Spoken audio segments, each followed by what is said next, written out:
mujye mubabwiza ukuri. Hari ukuntu abakobwa bo muri Amerika cyangwa se abadiyasipora twese usanga bari kudusaba uduceri kandi bazi akazi dukora. Mva muko Ngamubwira ngo mbohereze ku kadorari, ndagira ngo mbereke akazi nkora, nirwa nerura amapine nkayahanagura nkanayoza, none agafaranga karabuze.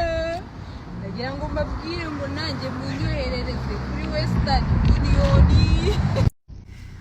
Abantu bavuga ko muri Amerika, muri Canada, hanze Burayi nta byondo bihaba, turagira ngo tubabwire ko izo ari shokora bamena mu muhanda.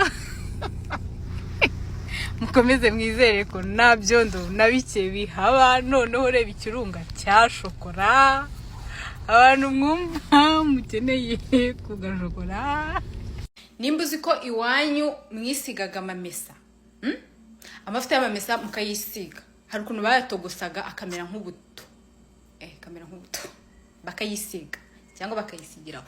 Ariko nimba uzi ko iwanyu mwisigaga amamesa, ukaba uzi ko iwanyu mwarahuriraga ku mwumbunda cyangwa ku mufuniko w'isafuriya cyangwa ku kirushe, ukaba uzi ko iwanyu mwaguraga miti yuzuye ibishyimbo, kugira ngo nkubwire ngo iki nicyo gihe cyo kugira ngo mwabana mwe tuba bakire, wa muhungu cyangwa wa mukobwa we, iki nicyo gihe cyo kugira ngo ube umukire.